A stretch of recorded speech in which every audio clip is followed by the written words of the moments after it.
Alors, pour ceux d'entre vous qui n'étiez pas ici hier ou qui êtes ici pour la première fois à un type de conférence tel que nous faisons ce soir, je veux que vous sachiez que tout homme raisonnable, lorsqu'il avance des faits, tout homme raisonnable, lorsqu'il bâtit une maison, à moins de manquer d'expérience, bâtit sa maison sur un rocher, sur quelque chose de solide.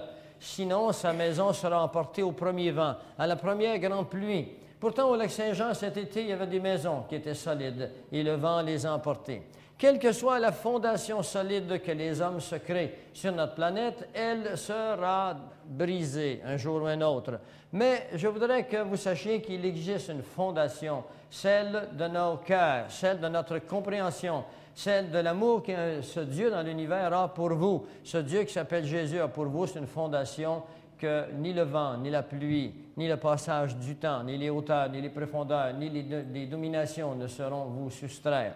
Et la parole de Dieu, pour ceux d'entre vous qui croient que c'est peut-être un livre passé, un livre de poésie, eh bien, je voudrais que vous sachiez que des scientifiques se sont intéressés à la parole de Dieu et ont découvert dans la Genèse, le premier livre de la parole de Dieu, ont découvert, à cause des distances équivalentes entre les mots, à partir de la Bible hébreu, ont découvert un code mathématique qui a été vérifié par l'Institut royal de statistique à Londres et par l'Institut mathématique statistique aux États-Unis, par des scientifiques complètement athées, qui n'ont aucun intérêt à croire, aucun intérêt à prouver que la Bible est vraie. Ils sont arrivés à la conclusion qu'il est quasi impossible à croire, mais que la Bible a une chance sur 50 quadrillions qu'elle fut écrite par des hommes.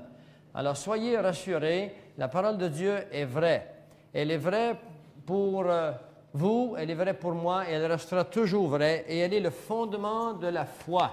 Et sans la parole de Dieu, et uniquement la parole de Dieu, la foi des hommes est en détresse. La foi des hommes est de nature à être modifiée par le passage des autres hommes. Et puisque nous sommes sur les hommes, avant de commencer ma conférence, il y a 2 versets que je voudrais vous partager.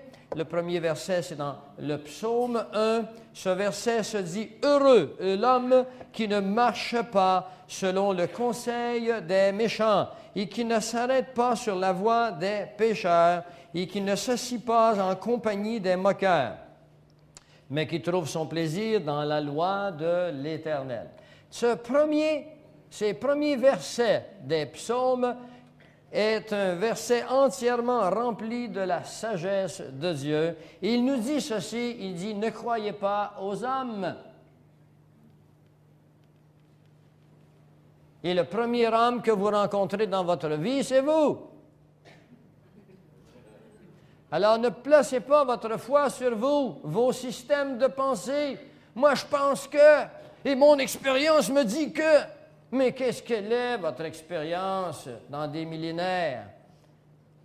Qu'est-ce qu'elle est, votre expérience, face à toute la science qui est là, que nous ne connaissons pas encore, et celle qui est découverte?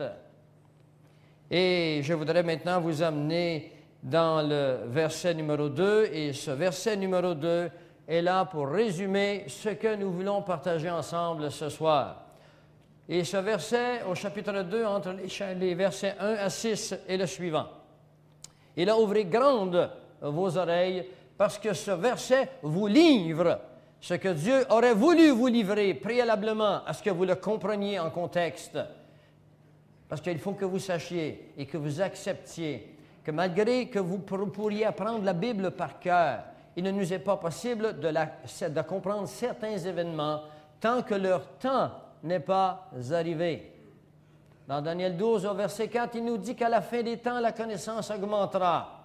Ce qui veut dire que les gens du 5e siècle ne pouvaient comprendre certains éléments qui ne seraient révélés qu'à la fin des siècles. Et pour votre information, nous sommes à la fin des siècles, du temps des nations. Nous sommes à la fin du temps des nations. L'homme achève de régner sur notre planète. Dieu prend en charge bientôt ce bateau qui coule.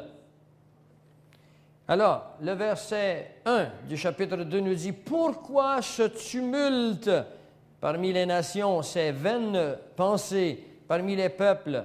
Pourquoi les rois de la terre se soulèvent-ils et les princes se liguent-ils avec eux contre l'Éternel et contre son oint, c'est-à-dire Jésus-Christ?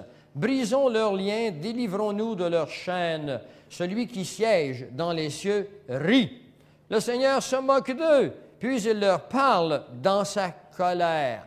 Et hier soir, si vous étiez ici, nous avons vu que nous sommes arrivés au temps de la colère d'Apocalypse 6, le verset 17, de Isaïe 62, le verset 1 à 2.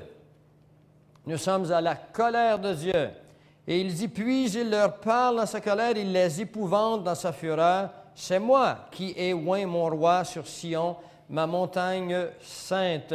Et alors il nous dira que dans le temps de ces rois, vous trouverez dans Daniel 2, le verset 40 à 44, il s'agit des rois qui sont bientôt en position sur notre planète et qui vont permettre à un seul homme de régner sur une organisation qu'on appellera le gouvernement mondial. Ceci étant dit, maintenant, je voudrais vous parler des origines du nouvel ordre mondial. La vraie origine du nouvel ordre mondial est la rébellion de Lucifer dans des lieux célestes. La Genèse nous parle que Satan s'est rebellé contre Dieu et il a emmené avec lui le tiers des anges et dans le but de se séparer de Dieu par un mouvement d'orgueil.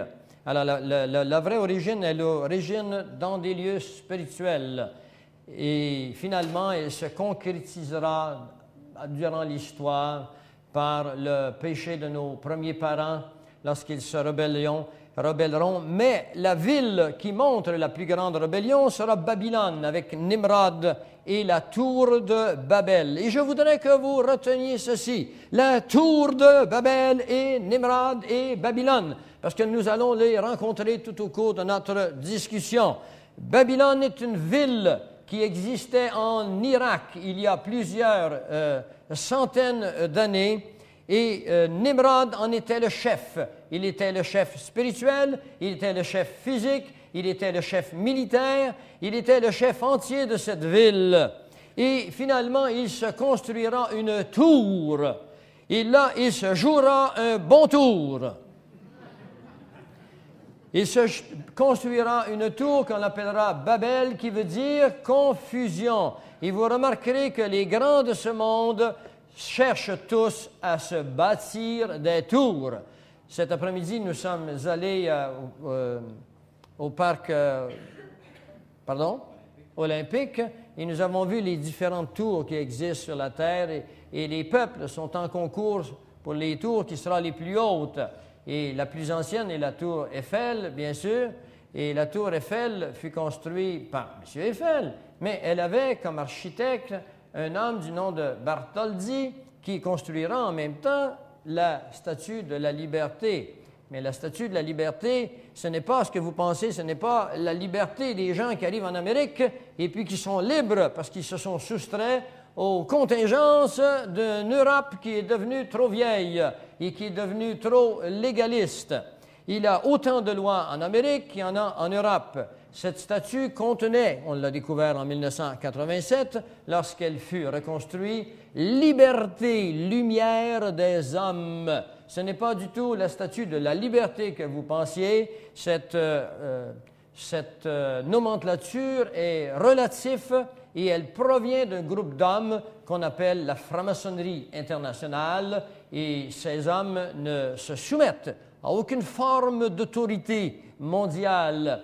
Ils se déclarent eux-mêmes maîtres de leur destin et ils n'ont aucune autre liberté que celle d'eux et ils se comparent à Dieu lui-même. Liberté, lumière des hommes, mais non pas tous les hommes, eux, comme groupe d'hommes, ceux-là qui ont déjà commencé à régner sur notre monde. Dans Genèse 11 au verset 4, ils dirent encore « Allons, bâtissons-nous une ville et une tour dont le sommet touche au ciel, et faisons-nous un nom afin que nous ne soyons pas dispersés sur la face de toute la terre. » En contraste, Dieu bénit Noé et ses fils et il leur dit, « Soyez féconds, multipliez et remplissez la terre. » Voyez-vous, déjà, l'homme, à ce moment-là, désobéit à la volonté de Dieu, qui était de remplir la terre. Eux ont dit, restons ensemble, bâtissons un nom, et puis faisons-nous un peuple à nous selon nos voies à nous. C. Les deux buts de Nimrod, premièrement, c'était d'unir les habitants sous un même dictateur, d'unir le monde entier sous un même dictateur.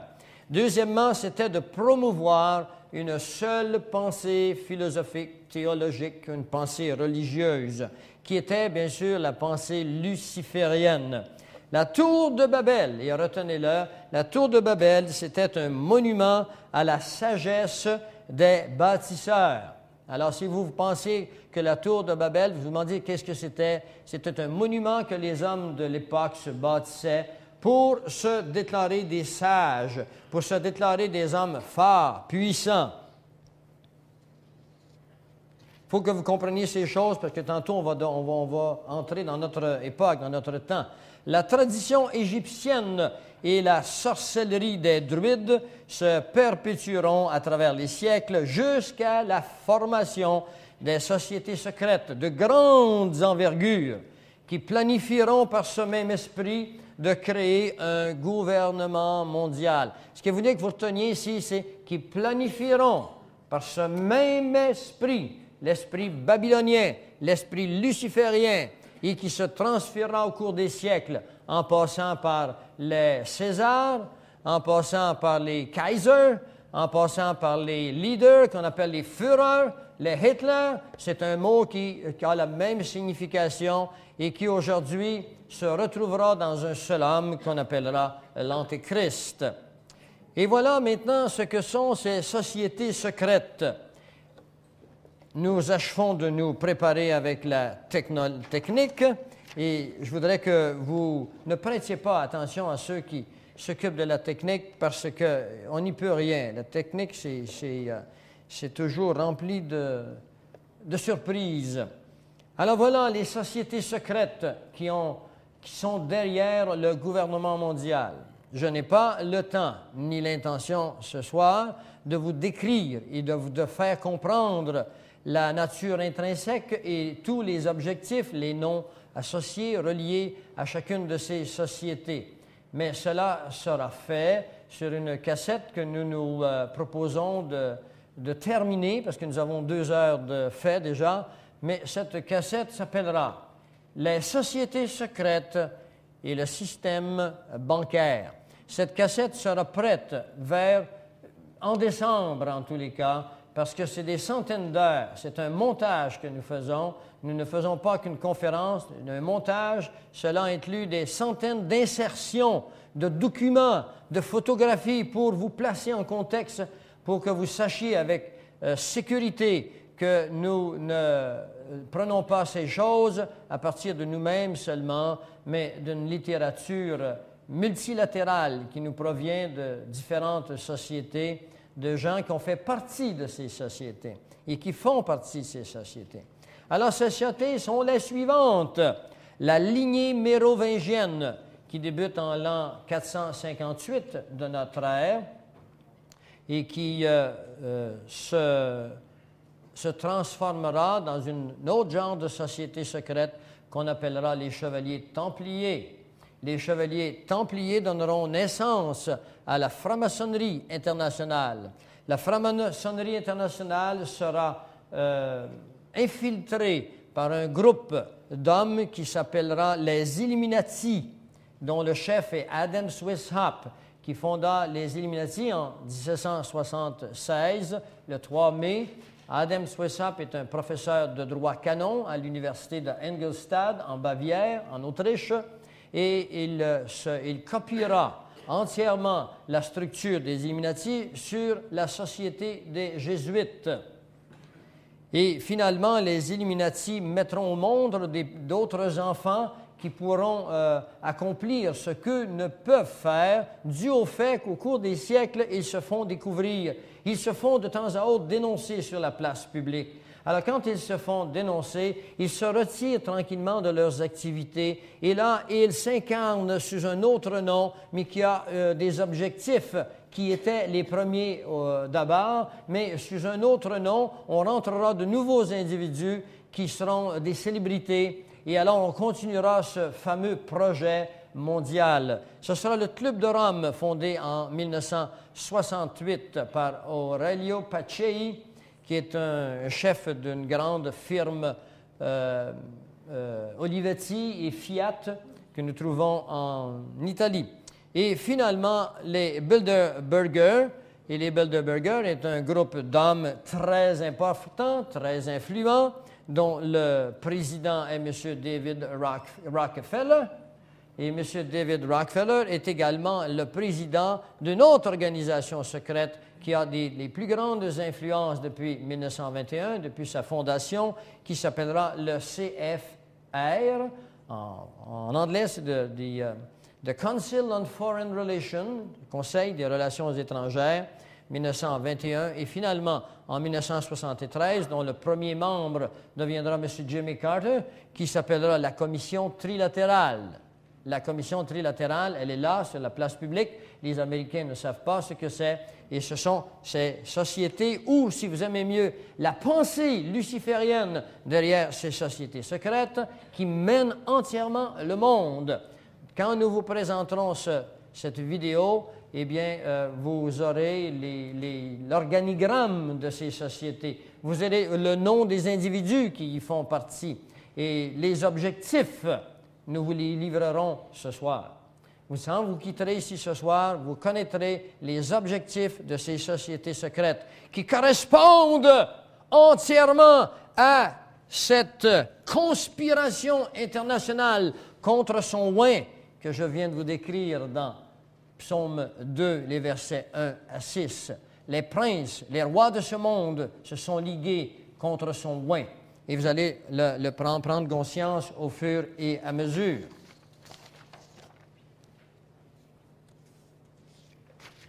La politique de ces grandes sociétés devait se faire par un certain nombre d'éléments qui sont membres naturels des activités humaines.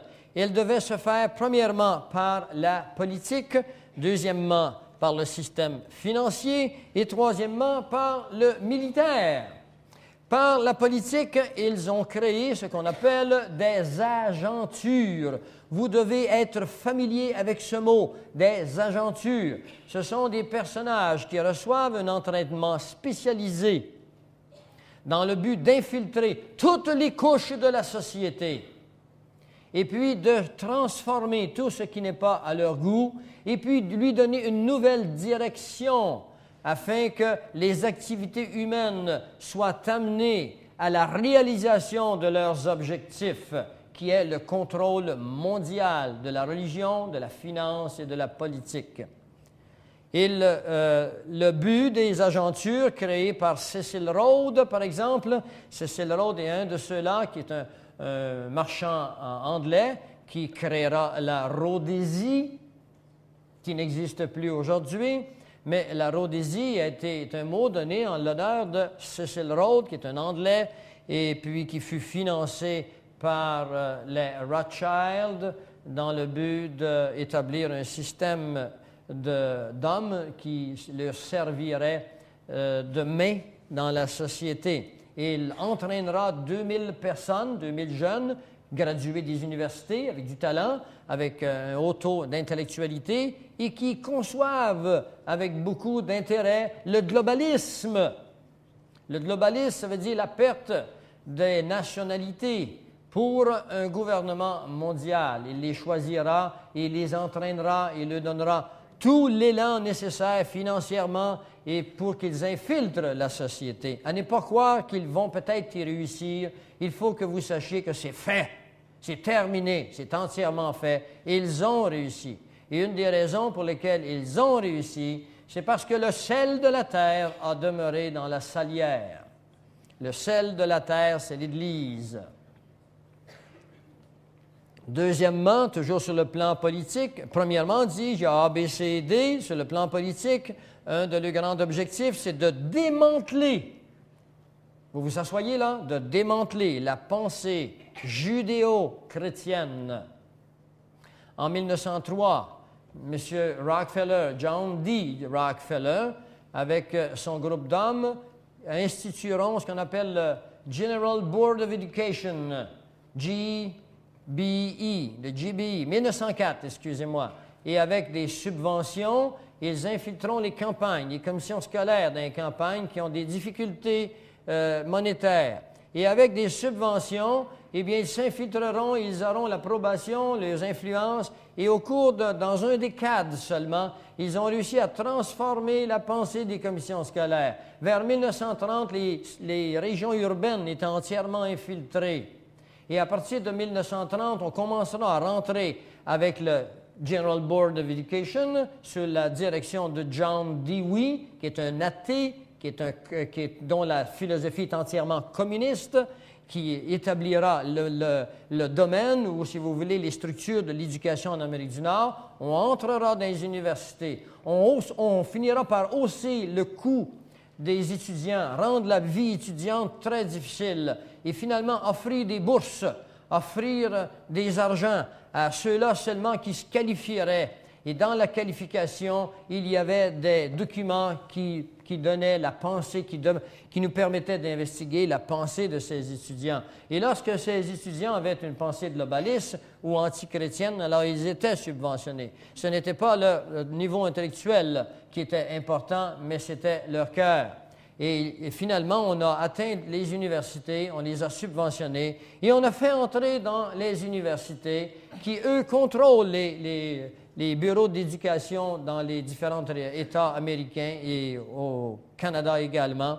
On a fait entrer la pensée luciférienne. On enseigne maintenant dans les écoles catholiques du Québec, on enseigne l'évolution. Nos enfants sont obligés de se soumettre à des examens où on leur enseigne l'évolution. Et à la fois, on leur enseigne la catéchèse dans une classe et 2 années après, on leur enseigne l'évolution.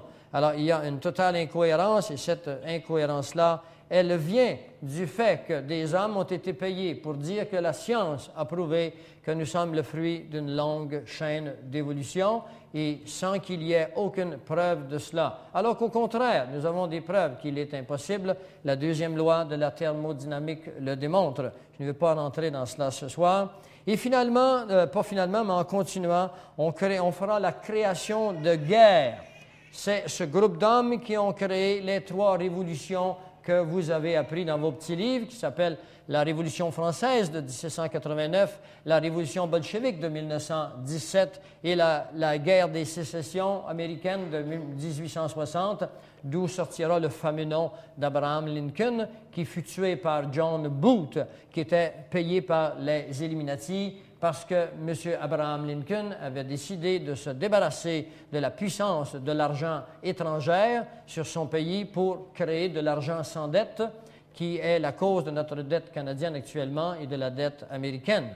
Et ça, je ne veux pas entrer ici parce que je m'enflamme quand j'entre dans ce sujet, mais dans la cassette qui vient, nous faisons 1 heure, 1 heure et quart uniquement sur le système monétaire afin que vous, croyants, ou si vous êtes d'une autre dénomination ou incroyant, que vous compreniez que le plan dont je suis en train de vous livrer ce soir n'est pas en train de se réaliser, n'est pas dans un processus de réalisation. Nous sommes arrivés à la totale fin de la réalisation. Nous sommes à la veille d'un crash financier international. Nous sommes à la veille d'une guerre mondiale. Nous sommes à la veille complète du contrôle total. Quand vous quitterez ici ce soir, vous l'aurez compris. Si vous ne le comprenez pas, c'est parce que vous ne voulez pas comprendre. Et là-dessus, je n'y peux rien. Troisièmement, dans le domaine de la politique, ces agentures devaient... Suivez-moi, parce que si vous ne me suivez pas, moi, je marche vite, hein? Et je vais vous emmener dans des sentiers de plus en plus étroits. Attendez-vous que, comme le Seigneur nous dit que pour entrer dans le royaume des cieux, la porte est étroite, eh bien, si vous voulez raffiner votre pensée sur la réalité de notre monde, il faudra que vous deveniez un peu plus large dans votre esprit, mais un peu plus étroit dans la connaissance. Il n'y a pas de place pour la confusion, il n'y a pas de place pour la dispersion. Je vais être très spécifique avec vous ce soir. Il fallait infiltrer les deux partis politiques des peuples. Remarquez que les peuples ont toujours deux partis politiques, souvent 3 ou 4, mais deux phares. Et les deux partis politiques ont été infiltrés aux États-Unis, que vous votiez républicain ou que vous votiez démocrate. Les politiques sont exactement les mêmes. Il n'y a que le peuple ignorant, naïf, le peuple qui est méconnaissant, qui croit que les politiques de gauche sont différents des politiques de droite. Monsieur Gingrich, actuellement, est complètement d'accord avec M. Clinton. Ils jouent au golf ensemble. Et quand ils sont à la télévision, au Congrès américain, ils se montrent les poings. Mais ça paraît bien, c'est du théâtre. Il faut que vous compreniez ça. Ça a été fait en 1913, avec la trahison d'un homme qui en mourra en disant qu'il a trahi son pays et qu'il a vendu son pays. Cet homme s'appelle Woodrow Wilson. L'homme qui a mené les États-Unis à partir de ce moment-là s'appelait Mendel House, qui écrira un livre qui s'appelle Philip Drew, Administrator. Et l'administration dont il est question ici, c'est l'administration dont je vous livre ce soir. Ensuite, il fallait contrôler les médias d'information. Tous les grands médias d'information sont sous le contrôle d'une seule et unique pensée.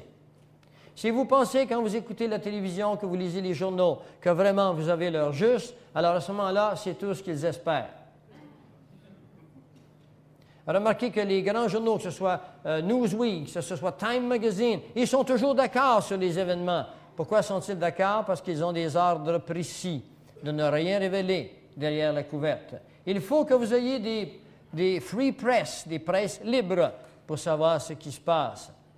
Et les presses libres, bien, on vous dira que c'est dangereux par les médias officiels, de telle sorte que vous n'y irez pas. Et finalement, deuxièmement, il fallait créer un système bancaire, un système financier. Le système financier impose une banque centrale. Tous les pays du monde qui ont une banque centrale, comme la Banque du Canada ou la Banque fédérale de réserve aux États-Unis, sont des systèmes qui appartiennent aux mêmes hommes.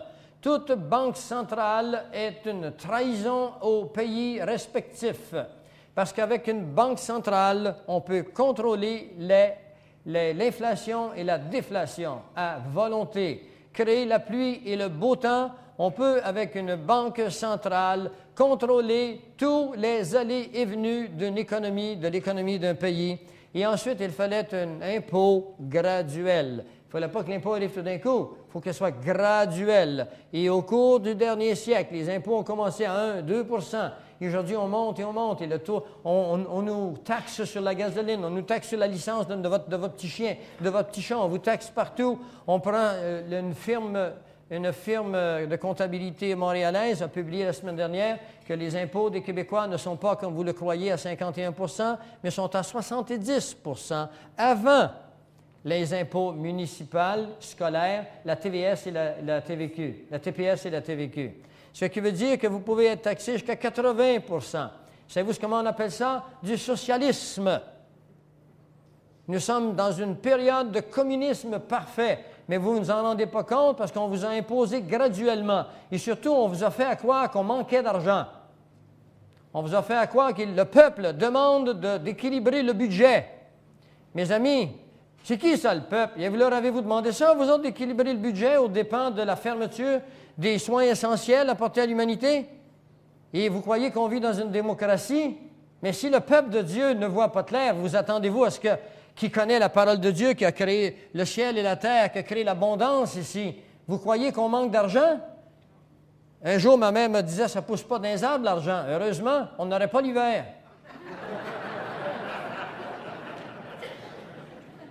L'argent pousse dans la volonté des politiciens au pouvoir. Le ministre des Finances a le devoir, la responsabilité de créer l'argent que le peuple a besoin à partir de nos richesses naturelles nationales. Et ça, si vous ne me croyez pas, faites-vous venir l'acte de l'Amérique britannique du Nord, la Constitution canadienne, qui est la loi du pays. Et là, vous y verrez que dans l'article 52.1 de la Charte, qu'il est marqué que la Constitution canadienne est la loi du pays et que toute loi qui est inconsistante avec cette dernière est inopérante. Et dans le même article, même section 91, vous y verrez que le gouvernement a la responsabilité de fabriquer son argent, le cours monétaire, le système bancaire, et cela sans intérêt. D'où vous pensez qu'elle vient, l'argent? On vous en parlera sur la cassette, on vous donnera tous les détails. Et vous comprendrez que la pauvreté dans laquelle le Québec est entré et les pays du monde, c'est le résultat d'une conspiration. Il n'y a aucune pauvreté. Allez voir dans les jardins des cultivateurs autour de la région. Allez dans la région de Saint-Hyacinthe, par exemple, considérez le jardin de la province. Allez voir si le blé d'Inde, si les épis de blé d'Inde avaient moins de grains cette année. Allez voir s'il coule moins d'eau dans les barrages qui font de l'électricité, s'il mouille moins cette année. Allez voir si les pommiers n'ont pas produit de pommes à Rougemont et à Saint-Hilaire cette année. Savez-vous où elle est, notre richesse? Mais elle est là.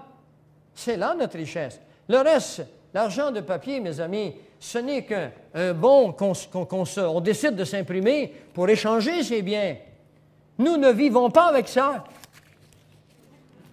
Nous vivons avec nos pommes de terre, nous vivons avec le produit de notre terre. Et la terre est pleine d'abondance. Et on a créé à volonté la pauvreté.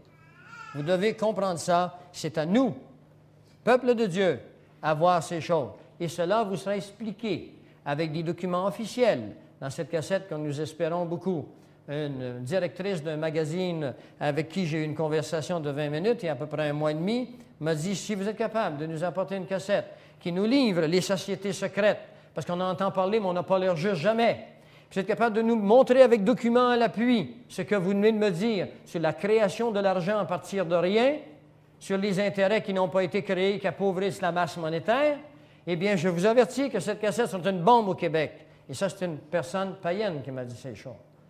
Alors, peuple de Dieu, réveillez-vous, comprenez ce qui arrive. C'est le Seigneur qui vous le demande. Il parle d'une conspiration. Nous n'avons pas à collaborer avec les conspirateurs. Parce que les conspirateurs ont non seulement programmé de vous emmener dans la totale pauvreté, mais ils ont programmé de faire disparaître le nom de Jésus sur notre province, sur notre Amérique du Nord. Vous devez comprendre ça. Je vais vous le montrer dans un instant. Finalement, leur conquête devait se faire par la politique, on vient de le voir, le système financier, et troisièmement, par le militaire. La haute technologie appartient au système militaire. Elle n'appartient pas au peuple. C'est la haute technologie qui a en haut des satellites qui peuvent prendre votre numéro de licence dans un terrain de stationnement. Et tantôt, je vais vous livrer des choses sur la technologie. Comment, avec vos taxes et les miennes, on a fait des armes, on a créé des armes dans le but de nous détruire. Et finalement, le désarmement mondial. On veut désarmer tous les citoyens du monde. Et il y a des chrétiens qui disent les milices aux États-Unis, c'est des fous. Et la CIA a créé des freemen qu'on a vus à la télévision, des petits groupes de freemen. Et là, les gens ont pensé, c'est ça, là, les milices. Mais non, ce n'est pas ça, les milices. Ceux-là, c'est du théâtre, afin que le peuple se tourne contre les milices. Dans les milices aux États-Unis, actuellement, il y a près de 10 millions de personnes. Qu'est-ce que c'est qu'être dans la milice? C'est de connaître la loi du pays, la Constitution américaine. L'article 2 de la Constitution américaine dit que le citoyen a droit de porter des armes. Et le but de ces armes, c'est de se défendre contre l'invasion d'un gouvernement étranger. Et je vais vous montrer que les États-Unis actuellement sont envahis par un gouvernement étranger. Vous savez, avant de tout condamner, il faut investiguer. C'est Shakespeare qui disait « Il est criminel de condamner avant d'avoir investigué ». Et finalement, après ce désarmement, parce que lorsqu'on désarmera les citoyens, eh bien, la police militaire, elle, sera armée jusqu'aux dents. Et alors, si vous avez 60 ans et plus, 50 ans et plus, et puis que vous avez observé ce qui se passait dans le monde depuis que vous êtes là, vous devez vous souvenir que préalablement à la guerre 39-45, s'est joué exactement le même scénario. C'est Adolf Hitler qui dirait que le monde entier se souviendra de ce jour de 1938 où Adolf Hitler fit passer une loi pour désarmer le peuple. Et ils l'ont désarmé, le peuple. Mais lui, Hitler, s'est armé et le peuple a tombé à ses genoux Parce que lorsqu'un gouvernement est armé et que les peuples ne peuvent plus se défendre, l'histoire a montré que la tyrannie est à la porte. Je voudrais vous partager maintenant le plan des Nations unies.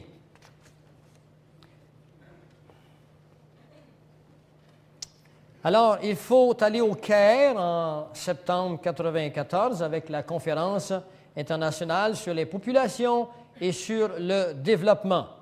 Et depuis 1992, avec Rio de Janeiro, sur l'environnement, eh bien, des hommes qui sont au pouvoir ont programmé de réduire les populations mondiales. Je vais vous citer une phrase d'un homme que vous connaissez bien, président de CNN, du nom de Ted Turner. Ted Turner déclarera qu'il nous faut ramener la population mondiale à 500 millions de personnes, c'est-à-dire un demi-milliard. Les Illuminati internationaux se préparent à réduire la population du monde dans les 10 prochaines années à 2 milliards d'individus. Et pour ce faire, 3,5 milliards devront disparaître. La Bible ne nous dit-elle pas ça? Que 50% disparaîtront? Alors, cela a eu lieu à Copenhague, au Danemark, en mars 1995. Voici les sujets de discussion qui furent les suivants. Premièrement, les Nations unies, que vous pensez étant un organisme de paix extraordinaire, là où nous puiserons toutes les solutions aux guerres et à notre monde belliqueux, à notre monde incohérent, eh bien, cette association est la plus grande organisation perfide, l'organisation la plus morbide que l'humanité ait connue. N'oubliez pas que dans Daniel 8, il nous a dit que c'est par la paix qu'il vaincra plusieurs. By peace, par la paix. Les Nations unies se déclarent une organisation de paix. Et allons voir ce qu'il y a derrière l'organisation de paix. Les Nations unies vont organiser une cour mondiale avec le droit de subpoena sur toute nation. Un subpoena, ça veut dire que vous vous présentez en cour et vous répondez aux accusations qu'on vous fait. Vous devez être capable de vous défendre. Et sachez que toutes les nations seront appelées à aller dans cette cour mondiale afin d'être rectifiées, parce qu'avec cette rectification, on s'imposera des amendes. Deuxièmement, une police mondiale et le démantèlement des forces militaires des pays en développement. Une force mondiale, une police mondiale et le démantèlement des forces militaires des pays en développement. Déjà aux États-Unis, on a commencé à désarmer. On offre même des cadeaux pour ceux qui viennent mener leurs armes. Vous avez eu l'occasion de voir à la télévision, il y a déjà quelques années, comment à Los Angeles, les policiers avaient placé dehors des grandes tables et les jeunes venaient y porter leurs revolvers, leurs couteaux, leurs armes, puis on leur remettait un billet pour aller à une soirée de hockey ou de baseball. Et tout le monde dans le meilleur des mondes. Les policiers étaient heureux, ils étaient prêts à faire un jour de grâce pour les bandits qui apportaient leurs revolvers. Eh bien, il se continue à se vendre des armes, et je ne sais pas comment ils vont s'y prendre, ils auront des problèmes avec la mentalité américaine, mais je veux vous assurer d'une chose, ils vont y arriver parce qu'ils ont, eux, des armes que le peuple américain n'a pas, et je vous en parlerai de ces armes un peu plus tard. Troisièmement, il faudra établir une banque centrale mondiale qui donnerait au Fonds monétaire international le seul pouvoir d'imposer l'austérité sur les nations. Autrement dit, mes amis, quand Ottawa arrive chez vous avec ses percepteurs d'impôts, vous avez peur. Il est suivi par Québec, et quand vous ne reste pas rien, le municipal arrive. Eh bien là, vous aurez au-dessus de tous ces gens, vous aurez un nouveau gouvernement qui s'appellera le gouvernement mondial, une banque centrale, et ce sont eux qui décideront des subsides qui peuvent être apportés à un pays. Il y aura de grandes conditions, on va les voir tantôt. Quatrièmement, un trésor mondial. Et quand on parle d'un trésor mondial, on parle d'un échange d'art. Et c'est ainsi que l'art sort des États-Unis par milliards depuis déjà 30 ans. Et que tout ce qui a art, le gouvernement sait où elle est. Il la sort des États-Unis. Et quand vous lirez Ézéchiel qui dit qu'ils jetteront leur or dans la rue, il faut que vous sachiez que ce n'est pas les quelques dollars que vous avez ou vos petites chaînes en or ou vos bagues de mariage en or. Il parle à une catégorie d'individus parce qu'Ézéchiel, dans sa vision, eut la connaissance de ce qui allait arriver plus tard. Il connaît les gens qui sont en contrôle. Un conseil de sécurité économique avec mandat d'interpréter chez eux, d'interprétation chez ceux qui ne se conformeraient pas au protocole des Nations unies. La démilitarisation est une condition essentielle pour recevoir de l'aide militaire. Ce qui veut dire de l'aide financière, excusez-moi, oui. Alors, ce qui veut dire qu'eux, contrôlant le trésor mondial, les pays auront besoin d'argent, bien sûr, mais il faudra aller au Conseil de sécurité et le Conseil de sécurité enverra ses officiers et il ira voir si le pays est désarmé. Et si le pays a encore, parmi ses membres, des hommes qui se tiennent debout et puis qui savent très bien ce qui s'en vient et puis qui veulent rester armés, eh bien, le pays ne pourra recevoir de subventions. Alors, ils crèveront de faim avec les armes au poing. Voilà comment on arrive à contrôler une région, une province, un peuple, un pays, des régions et le monde entier. Sixièmement, une organisation pour la production et le commerce mondial qui régularise le libre-échange et qui dicte des quotas pour les nations, des pénalités et des amendes aux résistants. Et vous devez connaître ici cette organisation, elle s'appelle le GATT.